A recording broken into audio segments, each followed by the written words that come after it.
technically, Post Malone didn't touch the box. Okay. Zak Bagans had his hand on it, and Malone touched his shoulder. So That's ridiculous. Bagans was a conduit?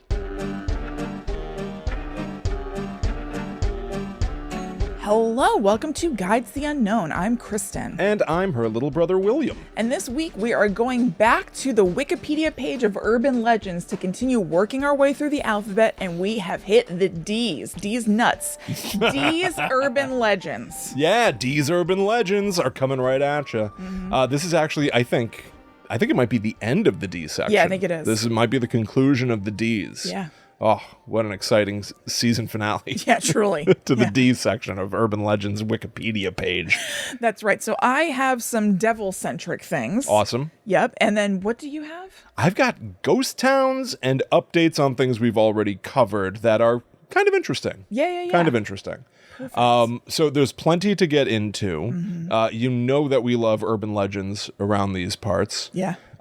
Sometimes we stumble across them in the course of just doing a regular weekly episode. But when we really buckle down and focus on urban legends specifically, it's always a good time. And I always like to imagine in my head, now we do a video version of the show, but everyone ignore the video version of the show and go with this theater of the mind suggestion. Imagine that we are sitting around a campfire. I think the urban legend type of episode that we do, it's all it's like an anthology series of little stories that might be vastly different from each other. The only thing they have in common is that they start with D. Right. Yeah. It's totally true. So imagine right now that you are part of the Midnight Society and we are sitting on those uncomfortable stone chairs. I've got a handful of sand that I'm going to throw in the fire. Absolutely. I think that's the vibe that I want whenever I think about urban legends, because I think about friends listening to a story and getting increasingly creeped out. But obviously, in reality, the lights are on. It's daytime as we're recording, and we're going to make fun of probably everything that we come across. Of course. And also, I think that this is a surprisingly Zak Bagans-centric episode. Oh, okay. Because both of us have Bagans things to bring to the table. He certainly pops up. Now, I'll go back to the woods around that campfire. We're sitting in the stone seats. And I have a story to tell. There's a rustling in the woods beside us, and Mr. Bagans shows up out of nowhere. That's right. That's how I feel. He jump scared my research when all of a sudden Zak Bagans was in my story. Well, I brought him in when he needn't be there because I thought that something that I'm covering, which is the Devil's Chair, had to do with him. I was totally wrong, but I still want to tell you about it because it's fun. Oh, please, by all means, invoke Zak Bagans as much as you want. Summon him, right? if you will. We're sitting around the campfire, and all of a sudden, we see a hand with fingerless gloves curl around a branch and move it out of the way to peek into our circle. Do you have room for one more? That's right. Are you the two who are telling scary stories? All right. So we are going to get into those very scary stories after this commercial break. Okay. So why don't we kick it off with that so I can tell you what the hell I'm talking about? Please, absolutely. All right. So I'm going to tell you about the urban legends around the Devil's Chair. Yes. Had you heard about this before? This is where it's not to be a negative Nancy, because I feel like was last week a little bit about Uncle John. Okay. So I'm going to try to avoid that. But the Devil's Chair sounds so generic to me that I would imagine there are a gazillion Devil's Chairs. There are multiple Devil's Chairs. So you're absolutely right. It's like a category of thing. Right. But it's really, you're partially right. It's just kind of like a lazy nickname for a bunch of spooky chairs. Lazy. That's a great description. Anything that's the devil's X, and I know that that's a lot of what you've got. Maybe it'll be interesting to see if they do feel like just a lazy name applied to something. Yeah, it's just like a scary place. Then you can be like, the devil has touched it. Right, yeah. And then it's instantly scary. Yeah. You know what it means. It whatever. implies some elevated importance, some elevated history or fear, when really it's like a bargain basement go-to. Totally. That's a ghost house.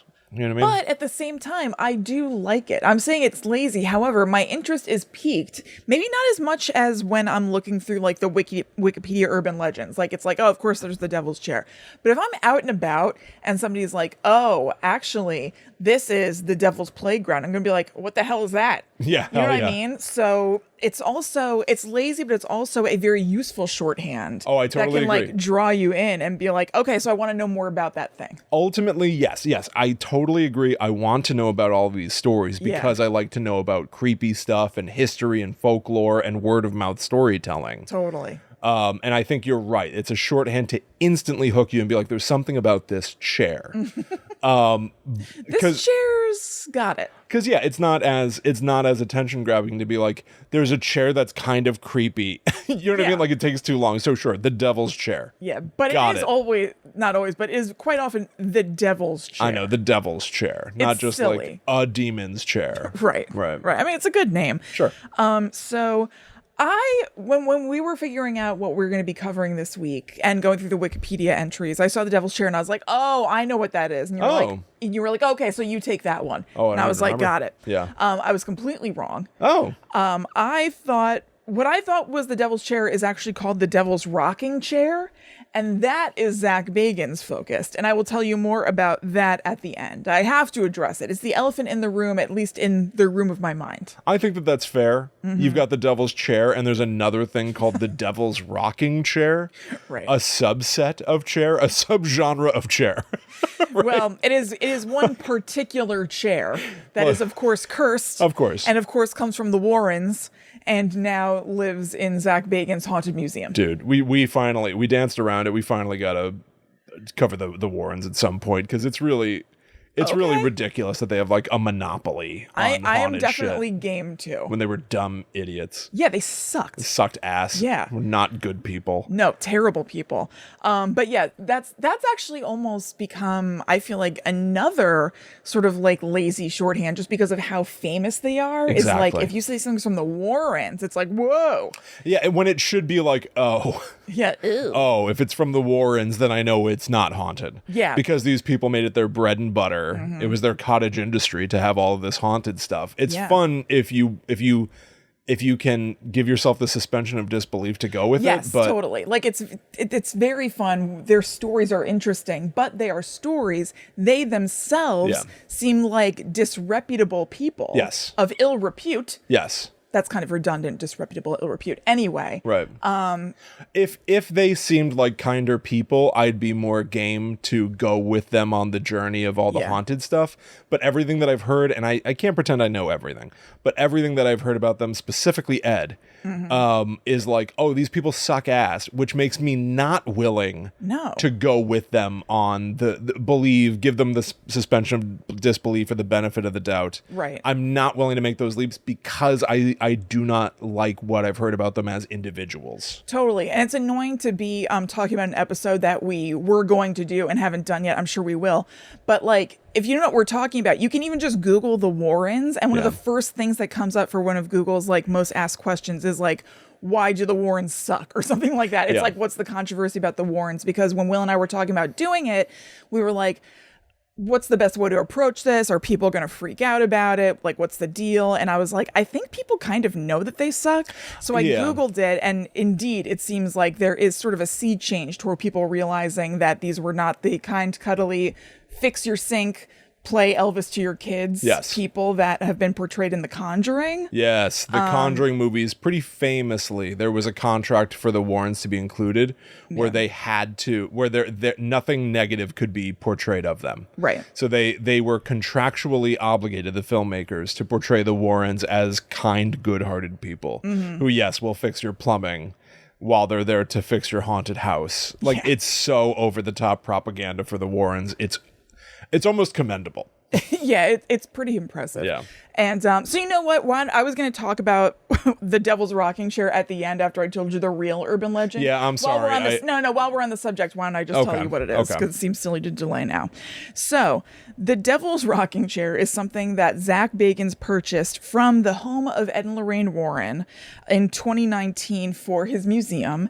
And I found out about this because, and it's so crazy that this imprinted on my brain. So, or maybe it's not, because it's a great clip and you can find it in our show notes. Okay. There was, I don't even know if I can call this a clip. It was like a promotional episode or something of Entertainment Tonight where Kevin Frazier of Entertainment Tonight went to Zak Bagans' Haunted Museum and Zak gave him a tour and like told him about all this kind of stuff. And the Haunted Rocking Chair was, or what's it called? The Devil's Rocking Chair was like a big chunky part of it. And I really enjoyed it. And I just always remembered it. Okay. So then when I saw the words Devil's Chair, I was like, oh, that's what it is. Yeah. And went to this clip. So the story behind this chair is that the chair was witness to the events that were behind the case behind the devil in Connecticut, or like the devil made me do it, the Conjuring 3 case. Sure. Okay. This is the thing where it was the first case in the United States, or maybe the world, I don't know, where demonic possession was used as a defense for murder. So this was the chair that this kid, David Glatzel, was sitting in when he received an exorcism that Ed and Lorraine Warren were present for. Or maybe even Ed Warren did it. I'm not sure. But they were about. And then it was said that the demon left David Glatzel's body and entered Arnie Johnson's body during this exorcism. Right. And then Arnie Johnson later killed his landlord. Yes. That is who then used demonic possession via this exorcism as his defense. Right. Which is, of course, bullshit. So because the chair was there. Yes. How? Okay. This is the Devil's Rocking Chair. All right, I'm going to ask, it's going to sound like I'm joking and asking a dumb question. I kind of am. Okay. But it's like, what is the limit? I know, like things in proximity. Things in proximity. Why isn't it his pants? Yeah. Maybe it is. Right? Maybe if we had access to his pants. Yeah, but would it be the devil's pants? I guess it would be. The devil's undies. Yes. It's what I was wearing during the exorcism. Yeah. And then it's just like, all right, well, it's a chair. Now it's just a chair in a museum that you look at. And it's like, Well, do you trust the chain of command PS that this is No. literally the chair? How much faith? honestly, it could be, but it could not be. it certainly could not be, but it doesn't seem such a stretch to me that they would still have the chair. I don't know. It's Well, but- not that big a deal. It certainly could not be, but just because it's such a commonplace item, I it's like, know. yeah, sure, it could be the chair. All I'm saying is I don't have any faith that, like, let's pretend that from Connecticut to Las Vegas, Right. the chair got damaged in shipping. Well, they did Zak say... Bagans has now paid a pretty penny for the chair. What do? You get another chair that looks like it. Of course. All I'm saying is these things are possible because the chair itself is not the important thing. The important thing is the story surrounding the chair. Totally. And the chair isn't going to be so distinctive that it's going to be hard to Exactly. switch another chair. Although they do have on display a notarized note from David Glatzel's brother saying this is indeed the chair. From his brother? Yeah, it's on the wall and framed. This is like a waste of moving my eyes to look at it. You know what I mean? Like, No, it's not not. worth glancing at it. No, it is worth glancing at. It's Maybe worth the clip you found. It's worth glancing at the clip. It's so great. We're gonna have to go to Vegas someday. I sent it to our friend and friend of the show, Liz Sauer of Ghosts in the Burbs. Yeah. And we were texting about it this morning because this is some clip. I remembered it from 2019. I mean, that was 5 years ago. It wasn't that long But it's ago. weird to remember a random entertainment. Back when I was 35. But it's weird to remember a random Entertainment Tonight clip. I mean, I suppose that's true. Yeah. Do you think there's any chance that we are on a collision course with eventually coming face to face with Zak Bagans? No, I don't think so. I don't think so. I feel you like as much sure? as we talk about him, a million people talk about him. All right. I doubt it. I don't know. I think it's not impossible. I think we are going to, at some point, do you think we're on a collision course? Is there an inevitability that someday you and I will be in Vegas at his haunted museum ever? I'm also going to say no. Let's assume that we do guide the unknown for literally the rest of our lives. Okay, maybe. I've been to Vegas weirdly 3 times. I would love to never go again, but Maybe. Do we have any like super rich listeners out there? Yeah, exactly. Who have, I don't like, want to pay to go to Las Vegas. a private jet? What is the? I often think about this with the Haunted Mansion. Like, if all I wanted to do was go for a ride on the Haunted Mansion and come home. Right. When is this? What's the fastest I can get there for the cheapest? Yeah. Is there a way that I can get a helicopter to literally drop me off right in front, go in, and then just come home back to New Jersey? Yeah, we have to befriend a rich person. What is the soonest that we can just go to the Zak Bagans Haunted Museum and instantly be back home by dinner? I think that is a physical possibility. I don't think it's a monetary possibility. Not for us, no. No. All right. But no, I think it is a thing, which is crazy. I'm just saying, if anybody out there has disposable income and wants to do something stupid. Right. It is I don't know if like private, no, they can't go any faster, but it's like a 6-hour flight or something to Vegas. So I don't know. That's a long. So if we I guess left, it could happen. If we left at 9 a.m., we would be there at 12 p.m. because it's West Coast, right? And then we do the Haunted Mansion, Haunted Museum for an hour. Yeah. Right? So now it's 1 p.m. West Coast. Right. And then we fly 6 hours home. Yeah. And it's 7. I've lost track, but yeah, it 10 could happen. p.m. It's 10 p.m. here. We could be in bed. Yeah, that's not bad. That's a long day, but I could do it. We'll do some shows on the plane. That's true. That's true. We could make use of our time. Yeah, that's not bad. Okay. I could certainly do that. All that. right, so listeners, let us know if you can do that. Yeah. Well, I mean, hopefully it's still open because at least at the time of the research that I came across, they had to close down the exhibit with the Devil's Chair because too many people were having an adverse reaction to it. First of all, the guys who he's been with forever, he's used these guys forever. They've transported all kinds of objects. These guys, when they transported the object from Connecticut to Las Vegas, they're having uncontrollable crying fits. They're collapsing, transporting the chair. Not good. Okay. Even people who were in the room above where the chair is displayed, they're collapsing up there. And they started to realize, wait a second, where these things are happening is directly above where the rocking chair is. Even Kevin Frazier of Entertainment Tonight went to joke. So Zach keeps being like, touch the chair and see what happens. And he's like, no, I'm not doing that or whatever. And at one point he goes like, all right. And he goes to pretend to touch it, and he goes away, and Zach's like, no, now you're mocking it. You don't want to do that. And at first, he was doing it, like, you can tell he's joking or whatever. See, I could talk about this guy forever. He's fascinating. He's bewitched me. What's interesting about him is that he wasn't acting really like he acts on Ghost Adventures. It's like he knew that this was going to be a different audience. So his voice isn't even like all like this and like all crazy and everything. He's talking much more normally. Like he still has his voice. Yeah. But like he's tailoring himself to a different audience. So he's being like a little jokey and stuff. And so he's joking with him. He's like, now you mocked it. It's not a good idea. Until Kevin Frazier a few minutes later is like, I'm not joking. I just want my back tightened up. This is weird. This is weird. Like, this is some messed up stuff. I don't like it. I just want my back tightened up. Now, because it's like chum in the water, now that Zach has something to work with, he starts to drop into that show register a little bit. And he's like, well, I'm stuttering. He didn't. He's like, I wasn't kidding. You mocked it. So by mocking it, you may have been affected because it doesn't like to be messed with or whatever. It's so interesting, this man. Interesting. Yeah, he's an interesting. I definitely think he's an interesting figure. We called him the P.T. Barnum of the paranormal community, and that just confirmed it. Oh, yeah. It also made me worry. Maybe we should never go to the Haunted Museum because all I do is mock this shit. Yeah, you'll be in big trouble. For some reason, my skepticism around the Warrens and Zak Bagans dials up to like a 20. Yeah. All this other stuff I want to believe, I would love to believe. And then when it comes to Zak Bagans, my brain instantly goes, this man is full of shit. And anything around him. He could literally have something haunted, and I won't believe it because it's him. Yeah, no, I know. And maybe that's not fair. Maybe I've got to try to change that in myself. No, I mean, I feel the same way. Because there have been things on the show that have seemed so clearly faked. Yes, that it then colors everything else. Zero trust. It's purely for me, like, there are other ghost shows where I'm like, yeah, maybe or whatever. Ghost Adventures and I are just purely entertainment. Yeah. And it's luckily in the paranormal realm, which I love. Totally. No faith. I really don't. But I love to watch it. Absolutely. So, by the way, this was all in service of promoting a special that was going to be coming up at the time in 2019 where Zach would sit in the devil's rocking chair.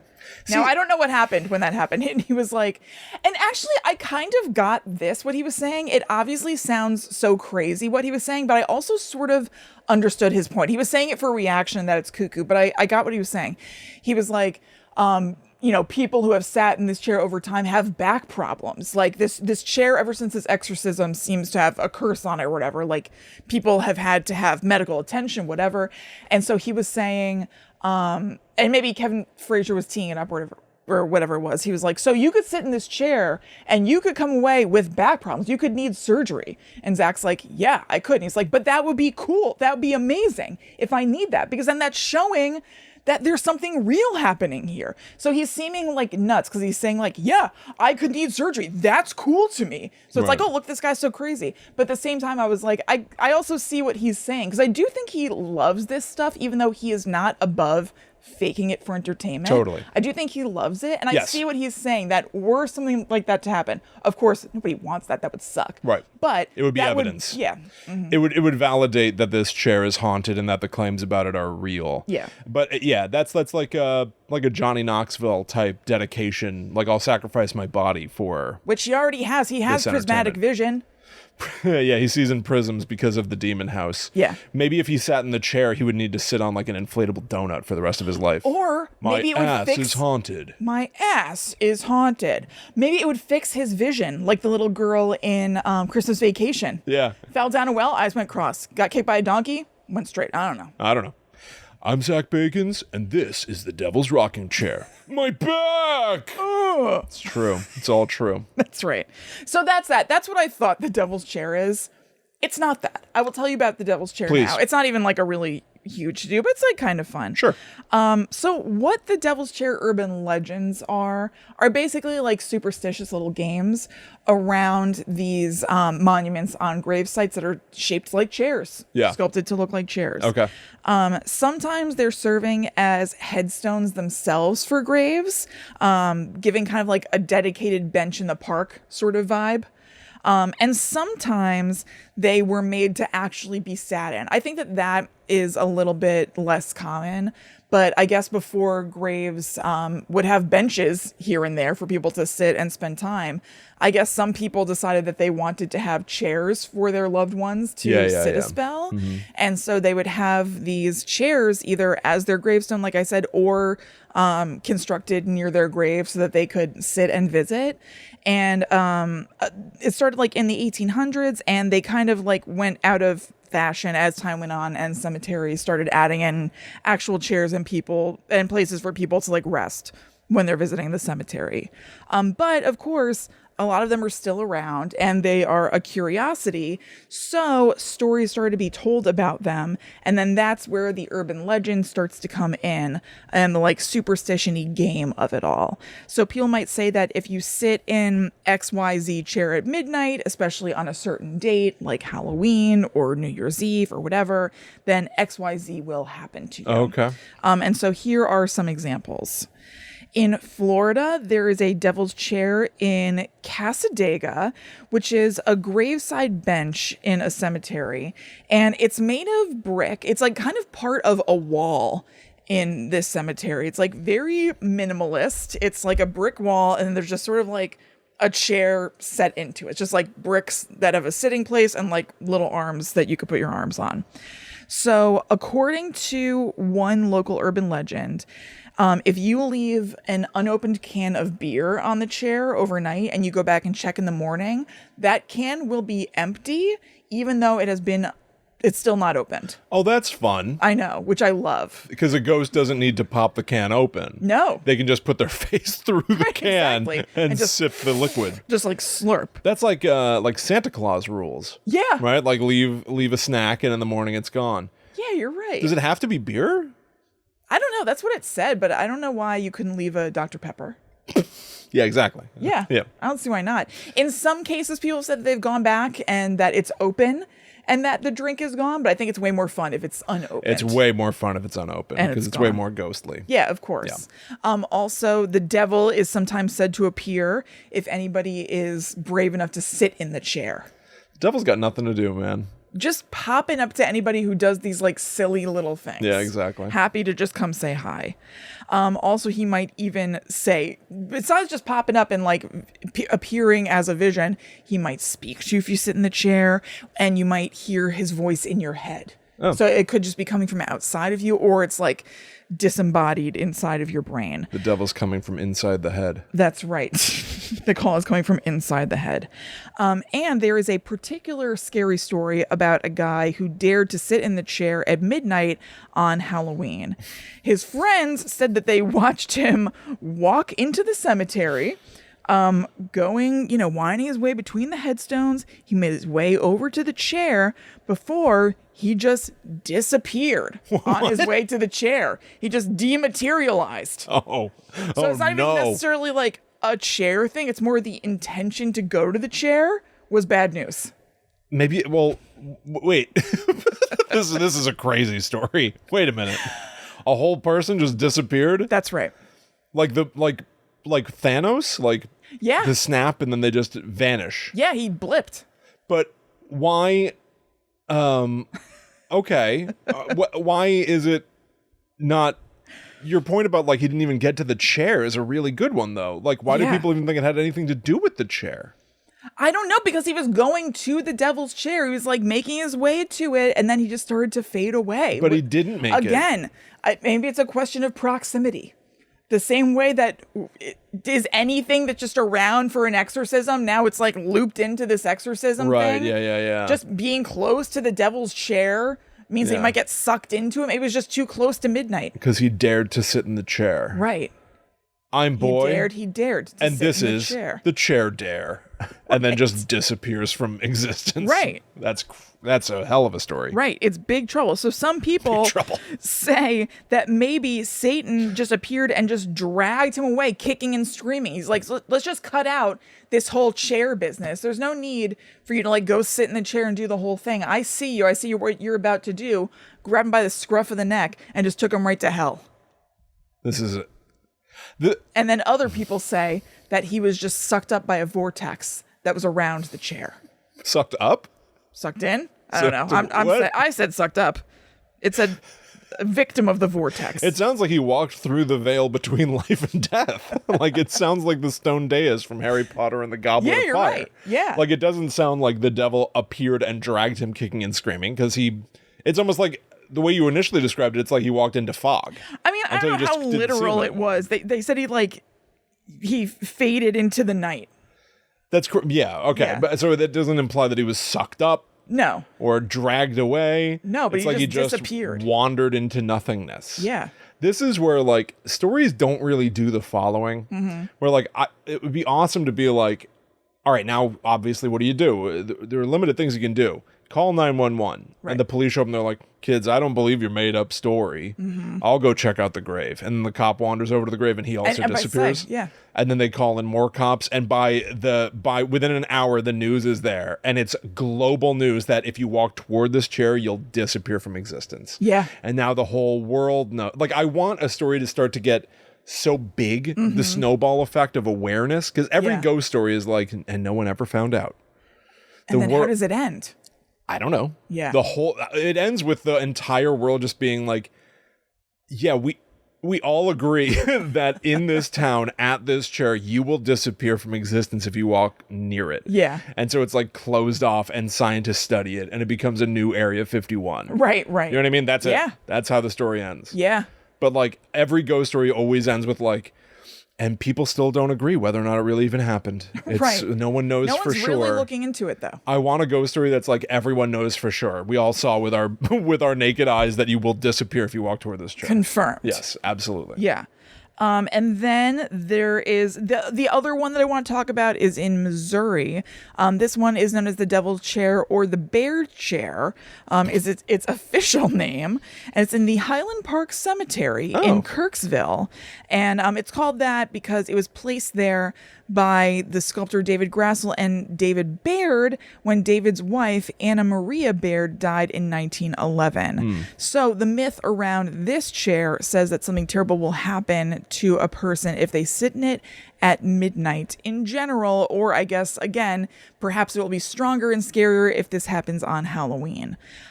If you sit in this chair, a scary undead hand is going to spring up from the grave and drag you down to hell. Tight. I think this is weird, though, because if it's saying it springs up from the grave, does that mean that it's Anna Maria Baird who's dragging you down to hell? Yeah, good point.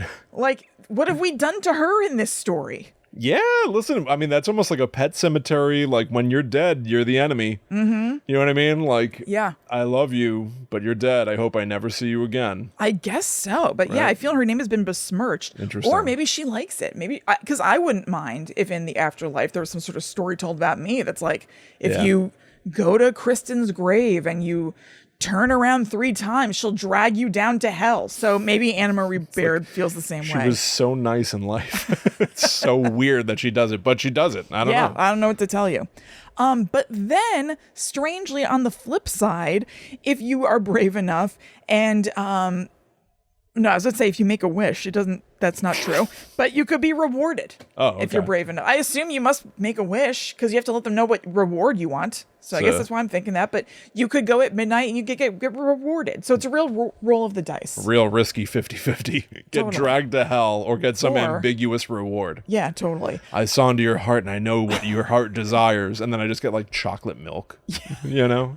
Not bad, though. It's a huge risk for a little payoff. It definitely is. This is a sweet looking chair. It's carved to look like I don't know what you would call it, like the supports. It's not the arms, but like the things on either side of the back are made of branches. And you can see where the other branches that would be coming off of that are cut off. Oh.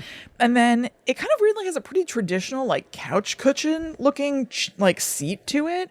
And then it has like a cloth draped around the back of it. Cool. It looks very cool and spooky. Interesting. Yeah. The Devil's Chair. Yeah, the Devil's Chair and the Devil's Rocking Chair. I do love that the Devil's Chair is a type of thing now. Mm-hmm. Now I am a bit turned around on the idea that it's like a thing that recurs. I'm starting to really, really enjoy that. Yeah, there aren't many of them, it seems, but it is a thing.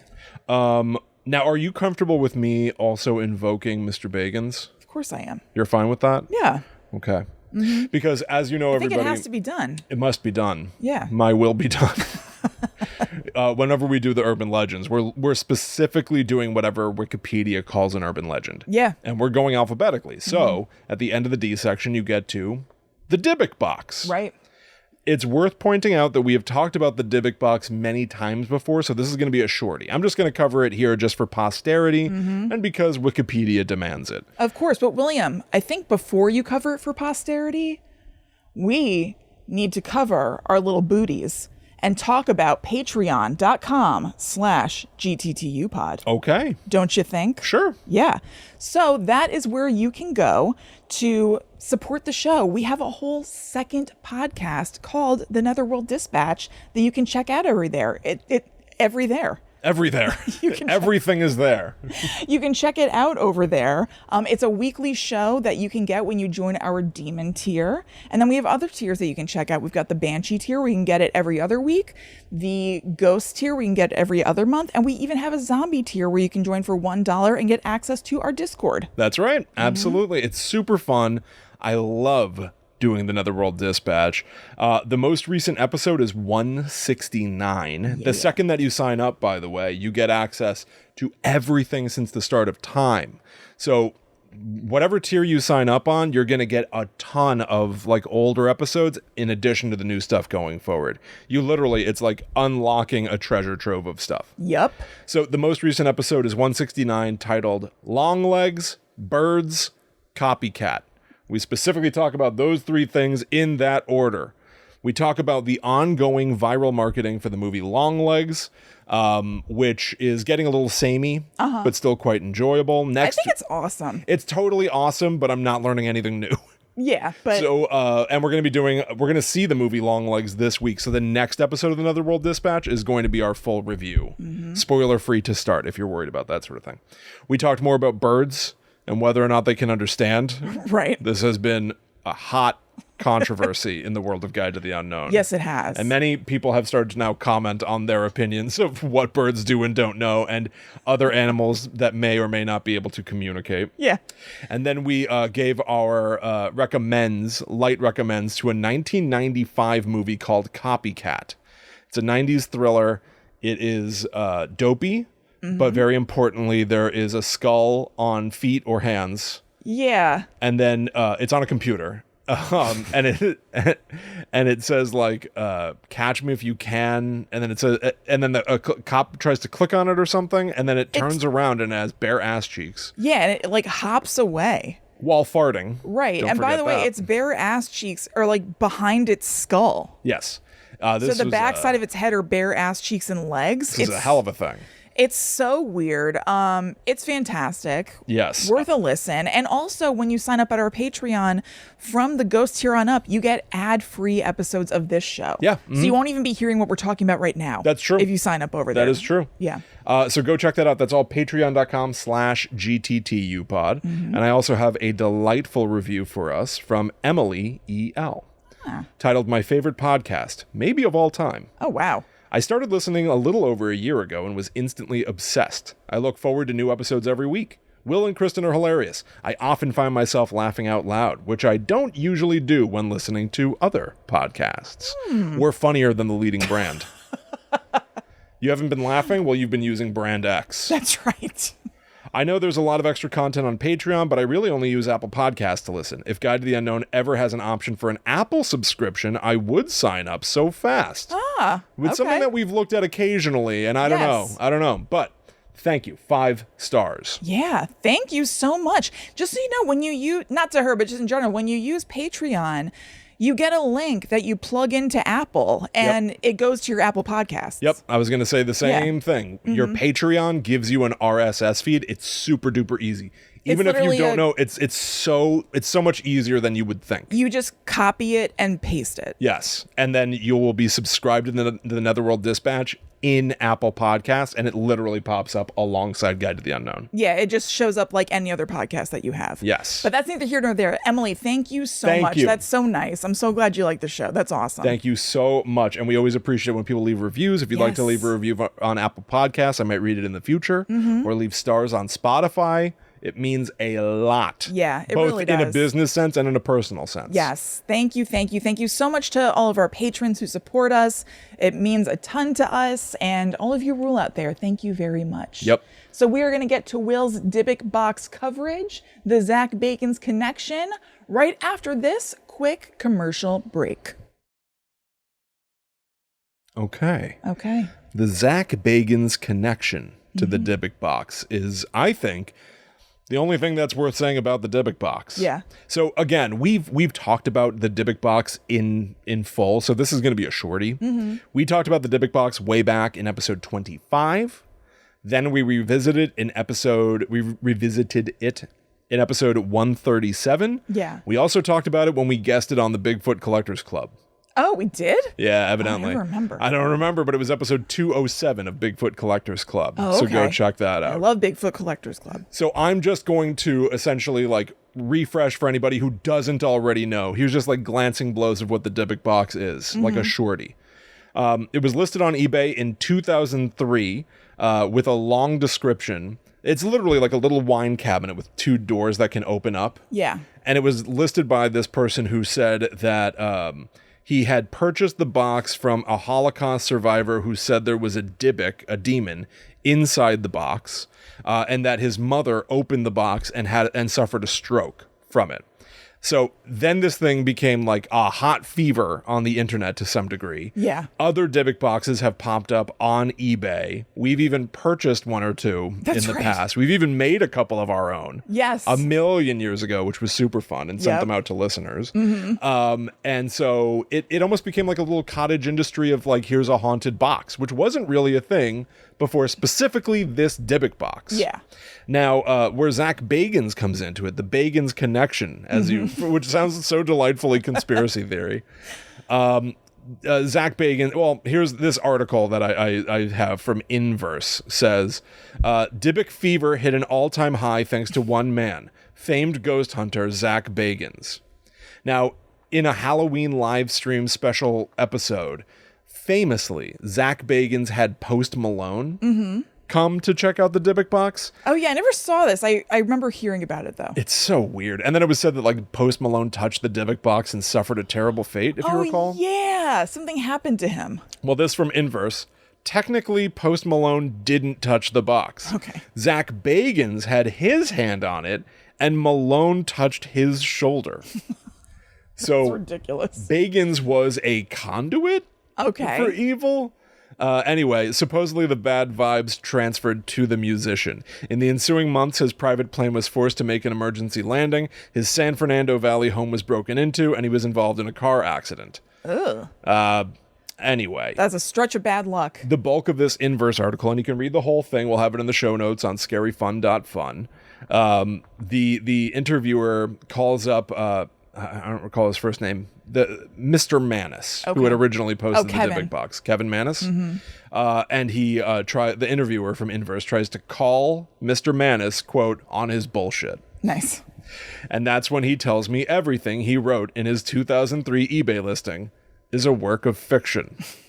Saying, quote, I am a creative writer. The Dybbuk box is a story that I created, and the Dybbuk box story has done exactly what I intended it to do when I posted it 20 years ago. Which is what? The interviewer asks. Quote, which is to become an interactive horror story in real time. Okay. Yes. The stone that was in the box is something that is a signature creation of mine also.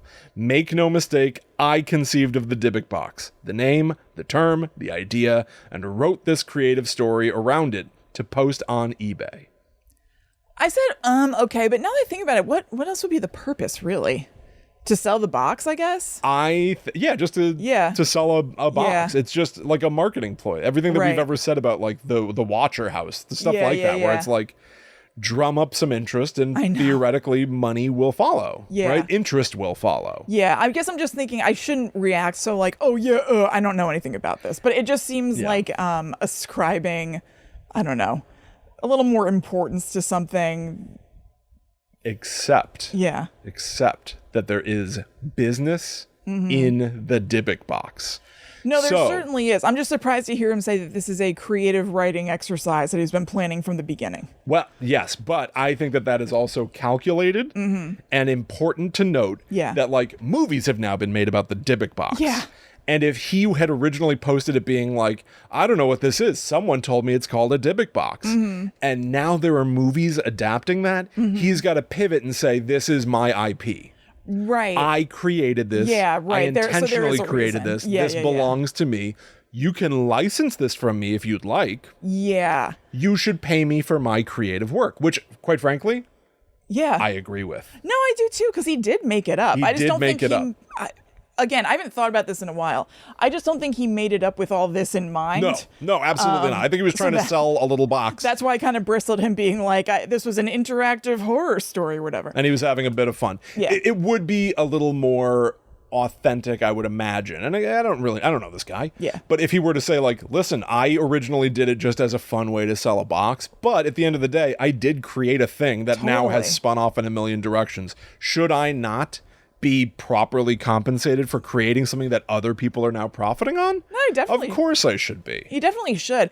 Do you remember, and I only vaguely do, but do you remember in, I think, the episode where we revisited the Dybbuk box thing, I watched an episode of the show with him in, or a show with him in it, like, I don't know, re-interacting with the Dybbuk box after a long time, and he now had like a poem or something that kind of was like channeled from the Dybbuk box into him that he said out loud. That does ring a bell. Yeah. That does ring some sort of bell. Yeah. I think this interview was just He does know how to put a mustard on it. Oh, sure, he does. To put a mustard. To put a mustard. Yeah. What mustard? We may never know. Nah. But a mustard for sure.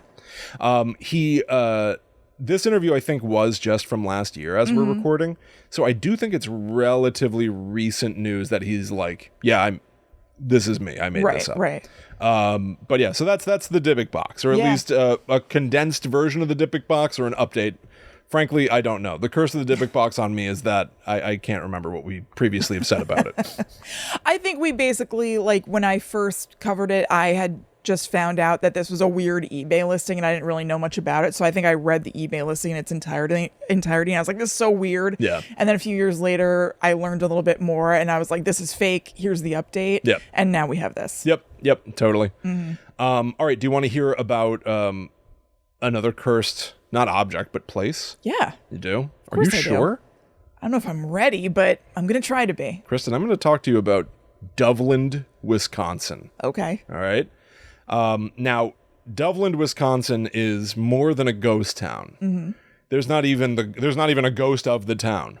Here is a pretty solid explanation from History's Mysteries, historicmysteries.com, I guess. Quote, in the heart of Wisconsin, there was once a small town called Doveland, but then something strange happened. Doveland disappeared in the 1990s. What? And we're not just saying that people got up and walked away and left behind empty buildings. We're saying, Kristen, that the entire town of Doveland is not there anymore. A town that once existed where people lived, where families were raised, presumably, is not on the map. There's no record of it whatsoever. Where's it gone? Well, let's talk about it. Now, I tried to find some accounts from people who knew about Doveland. This comes to us from obscurebin-legend.fandom.com. Obscurebin? Obscurebin, I know. Sounds like a kid's name. Come here, Obscurebin. Quote. Obscurebin Rogers. That's what you should name baby brother. Obscurebin? Yeah. Hi, Obscurebin. It sounds Swedish. It does. I just learned of all the noise surrounding Doveland, and I think I can add some insight. Doveland was a small town in Wisconsin that housed a lot of military families. My father lived there for a year or two and spoke of it occasionally. The main thing I remember is that it had to do with, quote, Project Sanguine in the early 1960s. What the hell is that? I don't think it was X-Files type stuff, but the town was destroyed after an incident. I thought they were digging up a ton of land for something, and they flooded the town or something. But this is a rehashed secondhand memory from years ago. Now, there are all kinds of other things that largely say the same thing. Like, I knew somebody who lived there. My family member lived there. Yeah. Military thing. But here's the most important part. As I said, we're not talking about a town that was abandoned. We're talking about a town that does not exist anymore. Right. So, it's hard for me to imagine what that even means, really. So here's the thing. It's like literally there was a settlement one day, and then the next day it's just empty land. How? Forest, as if nothing was ever built there. All right. So here's the weird thing, and this is back from Historic Mysteries. There are 0 records of Doveland ever having existed. There are no government records about the town's founding. There are no historic documents about people like discovering the land and building it, families moving there in the first place, and it doesn't even appear on old historic maps. It's as if there never was a Doveland. History's Mysteries has theories, of course. Yeah. 6.5 theories, technically. The first theory, and this is a quote, the first theory is that Doveland was destroyed by an earthquake, which could have caused a massive sinkhole that swallowed up the town. And then just sealed all the rest of the land over it? I know, like a sphincter. Yeah. Like a goat's ass. Right. I don't know if a goat's ass does that, William. Remember? We saw. No, I don't think it does. Remember? do you mean? Did see. It was just like a gumball machine. I remember being an open and shut case, if you I don't understand my remember meaning. it shutting is my meaning. Oh, God. Right? I don't know. I don't want to talk about goat All right, asses. fine. Anyway, but yes, to your point, wouldn't there just be a huge hole? Yeah. Or would they fill the hole? If there's a sinkhole, you just fill it? I don't know what you do. The second theory, quote, is that Doveland was destroyed by damming. Over 900 dams were built in the state of Wisconsin. In the past, Wisconsin has experienced dams bursting, leading to large-scale flooding and destruction or near destruction of towns. Did flooding wash away Doveland like a broom to their footsteps? Did you write that or did they? Sorry. That's a quote from the end of Indiana Jones 4. I just wasn't expecting. I don't know why. It's so artful. Yeah. Like a broom to their footsteps. Oh. Washed away. Yeah. So that's theory number 2. But again, it's like there's no sign of anything, and there's no record of there being a flood. This just can't be. And so far, none of this explains why there was nothing on a map ever before about this ever existing. What is this? The third theory as to why Doveland seemingly vanished from existence is that Doveland might have been destroyed by, quote, a military science experiment that went horribly wrong. Which to me is very Stranger Things. That's exactly what I thought of, yeah. You know? The fourth theory is similar to the third. Perhaps Doveland was a military town that ceased to exist after the operation of war ended?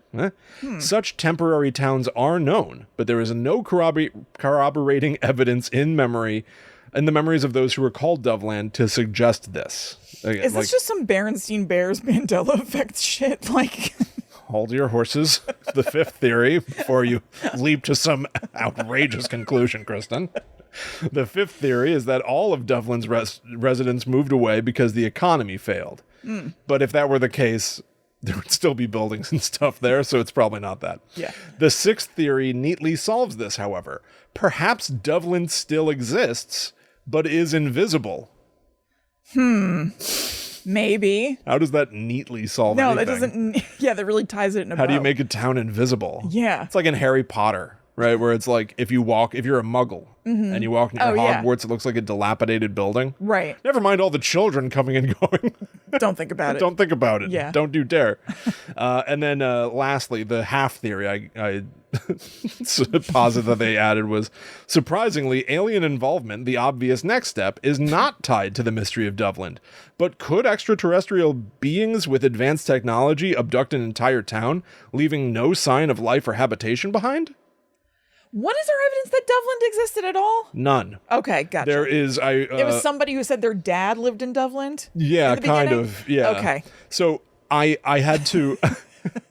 I had to sort of frame this with some information at the top to suggest that it ever existed. Of course. Because the whole thing is, this town doesn't exist and there's no record of the town. Yeah. Which, like, okay, the so simplest explanation is that it just never existed. Easy peasy. And History's Mysteries never does what I did of be like, families grew there. Yeah. Lives were had there. And then now it gone. Right. They never even bother to say that. They just go like, this town is said never to have existed and there's no record of it ever existing. Yeah. It's like, well, yeah.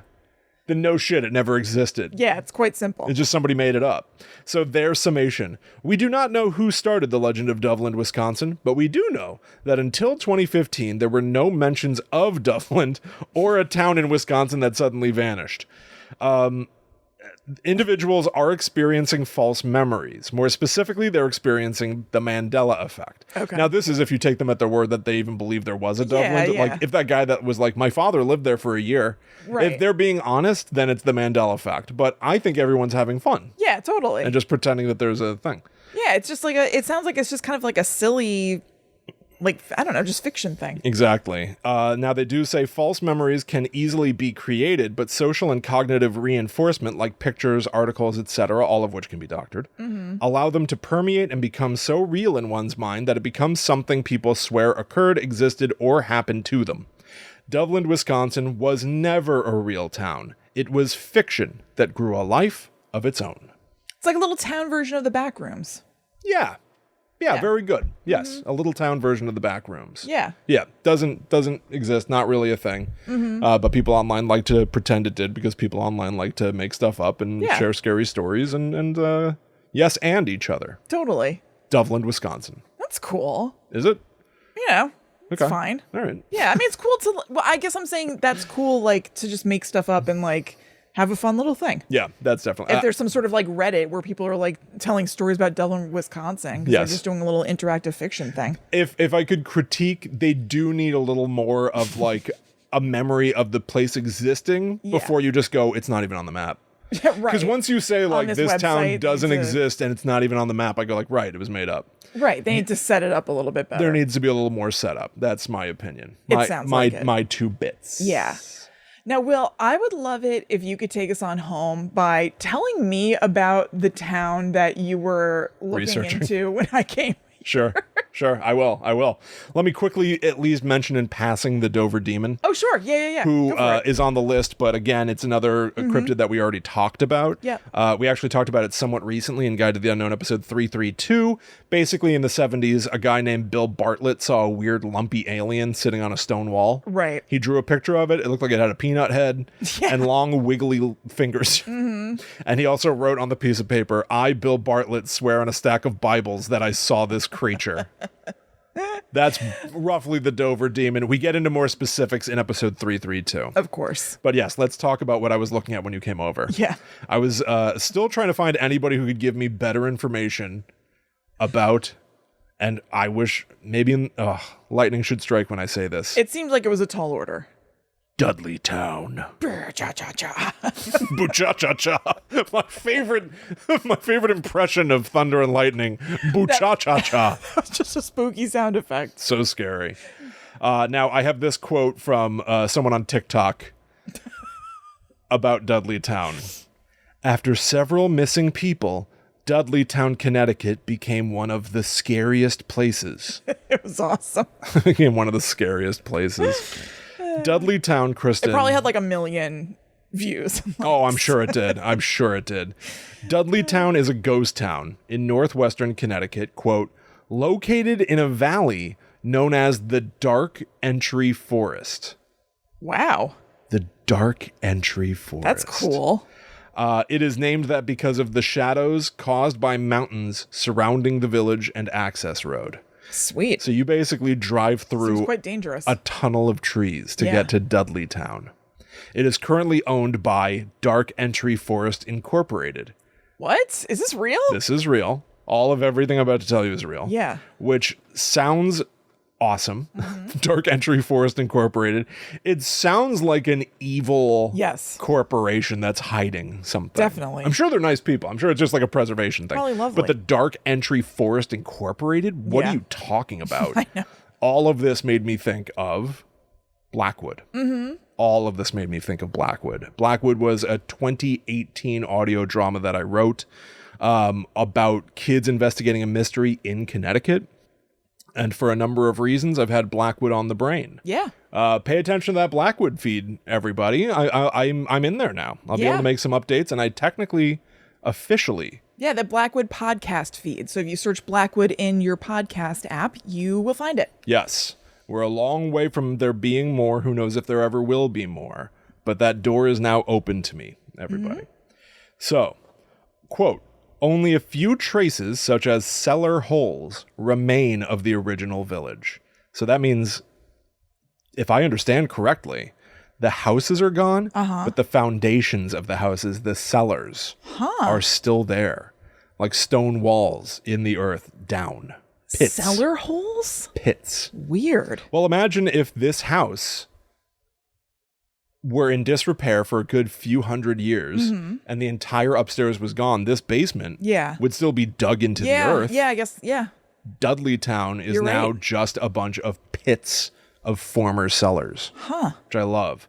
Due to rumors of ghost activity beginning in the 1980s, the village site has been subject to frequent vandalism, and the owners have since closed the land to the public. This is how the Wikipedia starts, by the way. Usually Wikipedia is way more like population density, geographic information. It's much Wikipedia drier. straight up here is like ghosts, which is awesome. But let's get a little bit of history. Quote, Dudley Town was never an actual town. Okay. Awesome phrase. What does that mean? Awesome phrase. Dudley Town was a name given at an unknown date to a small portion of Cornwall, Connecticut. So Dudley Town is not a town. It was named after the Dudley family Okay. So it's a colloquial name. Yeah, it's a nickname. It's a nickname about a region of a bigger town, which further suggests some oddity. Yeah. Right? Specifically, this one portion of Cornwall, Connecticut, Dudleytown, is abandoned. Right. Excuse me? Is the rest of Cornwall fine? I don't know. What do you have to do to get a portion of a town named after you? I don't know. Like Rogersburg should be this. Probably got to throw a lot of money around. Probably, yeah. Quote, as with every other part of Cornwall, Dudleytown was converted from forest to farmland, which is a very, like, taking over this continent kind of thing, right? Like, we've got to grow crops. Yeah. We've got to grow our American corn. However, it was located at the top of a high hill, and Dudleytown was not ideally suited for farming. So they cut down the forest to farm. It's tough then. They couldn't grow shit. Yeah. So they just cut down the forest for nothing. Yeah. And then the population immediately declined because there was no access to food and stuff. Dudleytown, after its abandonment, was said to be haunted. A local rumor that has been frequently shared on the internet alleges the founders of the town were descended from Edmund Dudley, an English nobleman who was beheaded for treason during the reign of Henry VIII. Oh, damn. Henry VII. From that moment on, the Dudley family was placed under a curse, which followed them across the Atlantic to America. This curse, Kristen, is blamed for instances of crop failures. So not that you built your farm at the top of a high hill where stuff won't grow. It's that it's in Dudleytown, which is cursed. It's the Dudley curse, and mental illness, as well as several purported violent deaths in the village. Local historians have found no genealogical link between the Dudley family of Cornwall and the English nobleman, and noted other factual inconsistencies with the rumors. Again, you probably just should have known where you were building a farm. Yeah. So since the 1990s, police in Cornwall have responded to numerous cases of vandalism. To invoke another beloved member of the Guide to the Unknown family, in a 1993 interview with Playboy, for some reason, That's the member of the Guide to the Unknown family? Hugh Hefner, Yeah. actor Dan Aykroyd Okay. There we go. referred to Dudleytown as the most haunted place on Earth. Huh. I feel like he says that a lot, though. I'm sure he says Yeah, it yeah, constantly. but sweet. Yeah. In the same interview, he mistakenly said that Dudleytown was in Massachusetts. Oh, well, So he sort of knows his stuff. that's all right. He must have been to the Haunted Museum, right? Maybe. Probably. I don't know. Are we ever going to be face to face with Mr. Aykroyd? Better chance of meeting Mr. Bagans than Mr. Aykroyd. I don't know. I don't know why we would meet either of these people, Will. To interview them. How is that going to happen? I don't know. What if we get really famous? Yeah, maybe. Maybe. Now, this was interesting. The Blair Witch Project is now part of the story, Okay. which is about a haunted forest, prompted increased interest in the allegedly haunted village of Dudleytown. It is legally off limits. So I guess they're just saying that, like, Blair Witch Haunted Woods made everyone want Everybody wanted haunted woods everywhere. places. Weird. I mean, I kind of get that. Yeah. Listen, again to Blackwood. Yeah, totally. Blackwood was like a spiritual take, a fan take sort of on a Blair Witch type story. Yeah. So sure. And that was in Connecticut. Like there's, Yeah. I get it. Like there's a lot of interest in woods stories and you want to have your own, and people in Connecticut maybe were like, we do have our own. Yeah, totally. Let's see what we can make of it. This increased the frequency of such incidents. The owners of Dudleytown's property have closed it to the public. And that's why I was struggling so much. And that's largely the end of the story, Yeah. by the way. It's mostly this curse of Dudleytown and then people abandoning it. It is a ghost town. I love that it's a New Englandy, East Coasty ghost town where Yeah, it's like love it. some of the oldest stuff of modern America is there, right? It's like 1700s, like the Pilgrims came over. This is like a pilgrim town type of thing. It's that old. It's like the town that I'm playing Echoes of the Plum Grove in. Honeywood. Yes, because Honeywood. Yeah. Honeywood. That's so sweet. I know. Literally. Yes. But yeah, I love the idea that it is like this super duper duper abandoned place, but because of that, and because it is now under such like legal protection, there's I wanted to see if I could find some boots on the ground people Yeah. that were showing off Dudleytown or its I mean, listen, I don't condone anyone sneaking into Dudleytown, but if somebody already had, I wanted to see what was going on in there. I wonder if our scope of people breaking into places is a little bit bigger than actually happens on a regular basis because of Weird New Jersey and how much of a thing that is to do here. Yeah, that's true. You know, that is I wonder true. if people don't do that as much elsewhere. That's a great point. Although, didn't they do like Weird Connecticut and They do, but I mean, I think just in like book form. There aren't like monthly magazines coming out, or now quarterly, that are like, oh, look at this weird place. Like, not that Weird New Jersey ever encouraged you to like go break in anywhere. But they certainly displayed stories of people doing exactly that. Yeah. Right. Yeah. I don't know. I'd be very curious to, because I totally would think the same thing. Like, you were going on TikTok and like looking for people who are kind of like taking video of walking through Dudleytown. I would totally, based on what you just talked about, assume there were people doing that, and that wasn't a thing. Yeah, no, it's true. But also TikTok is full of people who are quick to just like be like, yeah, I'm gonna shoot a 1 minute video with very little info. Yeah. Right, like, and just be like, Dudleytown said to be haunted, real scary, big curse, can't go there, and out. Which is mostly what we just did. I'm not trying to put down TikTokers, right? But like, there's an ease of just creating that short form content that it's mostly that. But there are also, I mean, I really don't go on it very often. I find it overwhelming. But there are also people who are essentially like micro travel bloggers or whatever, who are taking like video of things and showing you places to go. Totally. So I'm sure they're there. I think they're just buried in the other kind of stuff. That's probably true. I just have a hard time knowing how to find that stuff because I don't use TikTok and I'm not good at it. No, but I would think that Dudleyville isn't so popular that would be so buried beneath all the other content of people just showing a screen of photos of it. I would think that would come up semi-easily, and it didn't. So maybe people aren't really going there that often. Yeah, maybe not. Yeah. Well, let's also not forget that even though I really enjoy the story that I just told you, it's called Dudleytown. Right. And I had never heard about it before in my life. And I love this kind of stuff. And I wrote a horror show about Connecticut, where I did do some like research about stuff. Right. So let's not pretend that it's so how can there not be someone who's visited Dudleytown? Of course. Please, justice for Dudleytown. Of course. I'm super interested because I'm super interested. And because these spooky little stories and these little creeped out, ghost town communities are like something that I love so much. Yeah. But I think most people have no idea what this is. Yeah. So I don't know if anybody cares to go. True. I won't lie to you. Now that I have access to Blackwood, I've been doing a lot of thinking about specifically. Do you want to explain what that means?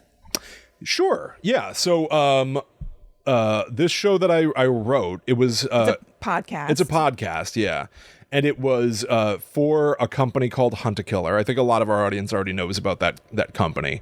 But so it was technically a work for hire. So I was not, while I was credited as the writer and creator and story by and all that stuff, great.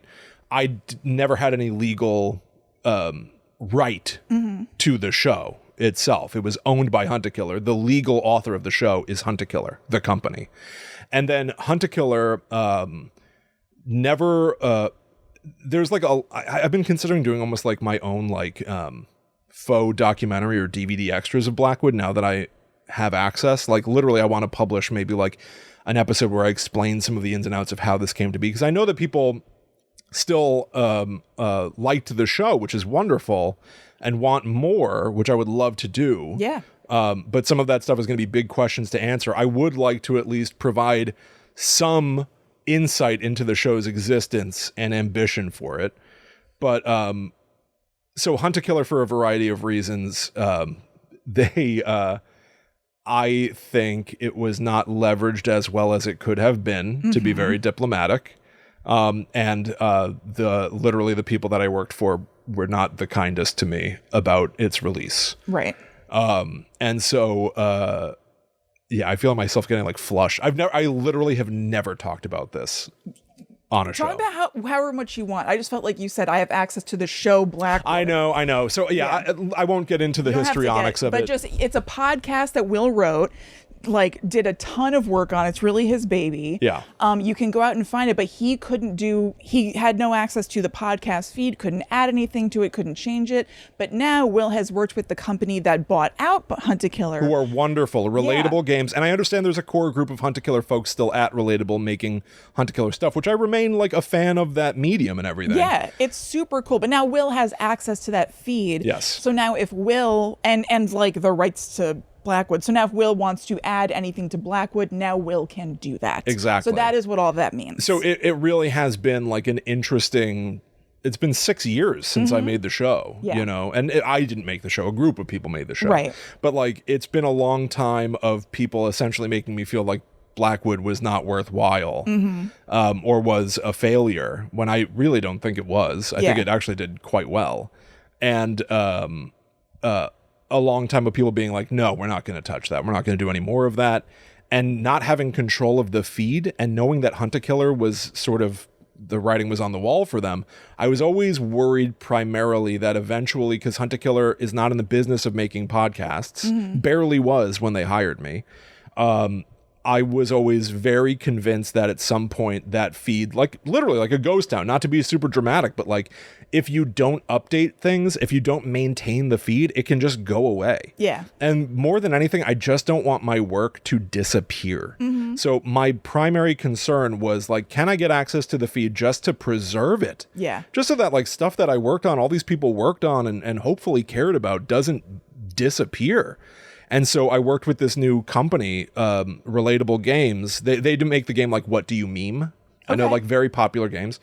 And they were incredibly kind, incredibly helpful, and worked with me to give me access to Blackwood and still working on getting access to The Long Hallway, but I should be getting that as well. It's another series that I directed. And so it's been like a long journey of trying to get this access to this work to preserve it. But more than that, while they still own the property, they are giving me rights to the feed and the right to make more. Yeah.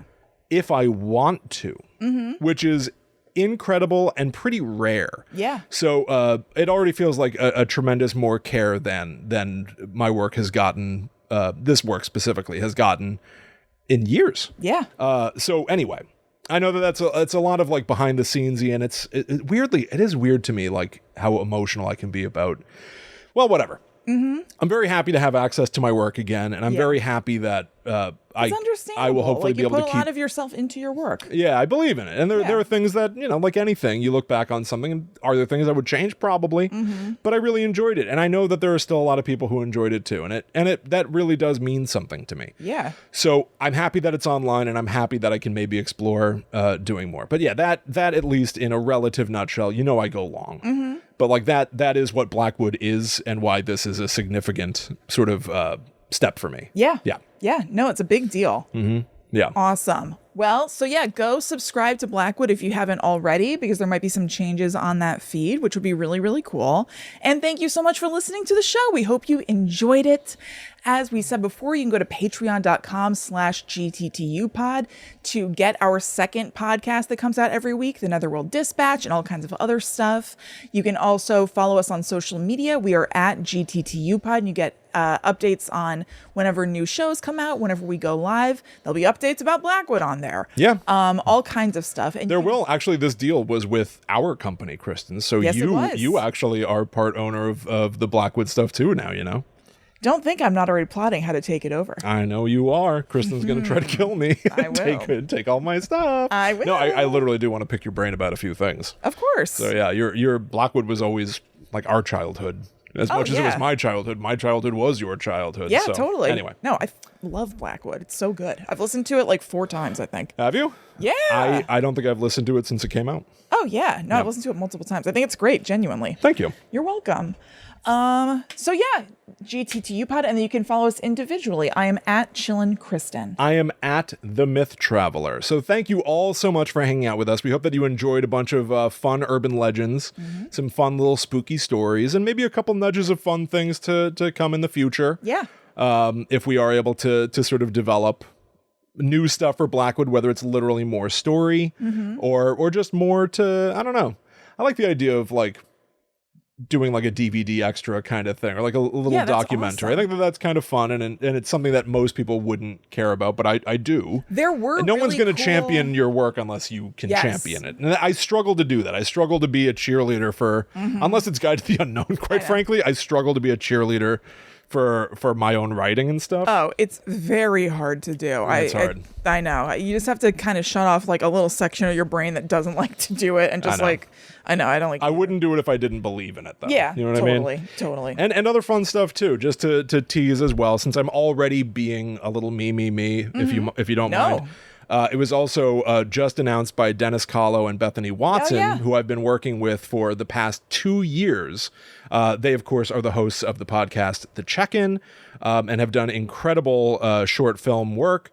We have been working for the last 2 years on developing a TV series, and the TV series has been greenlit.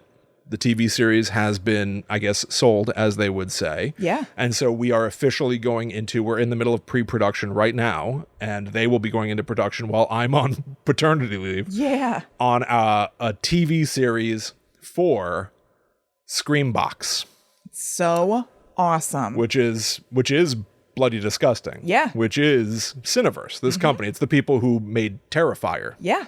And so, we're going to be developing a TV series with these companies, which is very exciting, a very fun It's step. so awesome. Yeah, they brought me in as a writer a couple of years ago, and it's a great story. I literally cannot say anything about it other than what I've just said. Yep. But more to come.